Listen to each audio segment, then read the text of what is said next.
Also tonight, a devastated family is sharing more about a grandfather who lost his life in a crash. The deadly accident happened on a country road in Niagara County. And a baby was inside one of the vehicles. News 4's Lori Schultz has more on this tonight. Lori. Well, the good news is that baby was released from the hospital this afternoon, but the baby's mom remains critical at ECMC.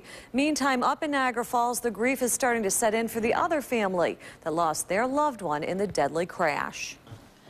The grandchildren of E. Lois Holmes huddled around her. It's just what she needed after her father's sudden and tragic death. He gave me everything I wanted and needed, all the love I ever wanted. He was daddy. He was her daddy. And he's going to be greatly missed. 81-year-old Elijah Holmes was killed in a head-on crash Tuesday night in Lewiston that injured 3 others.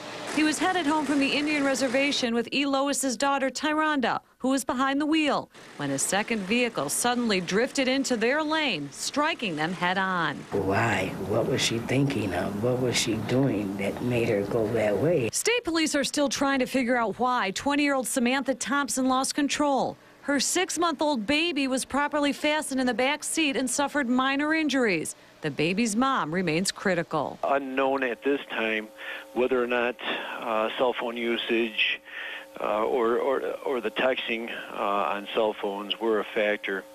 Also, it's undetermined whether or not alcohol or drugs were a factor. E. Lois's daughter also remains hospitalized with a fractured leg. Shaheen misses his mother. I said, Mom, is you okay? She said, yeah. I said, you're in a lot of pain. She said, yeah. And I said, I hope you feel better and stuff. His great-grandpa was a retired construction worker from the Falls. His family said he was in good health and expected him to live 100 years. Their message to motorists? Pay attention. Pay attention to the road. Please pay attention, because just one slip-up can cause a lot of hurt.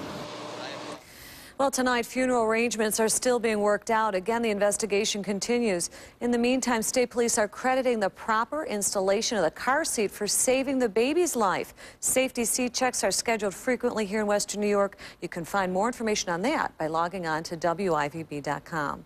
Live, Lori Schultz, News 4.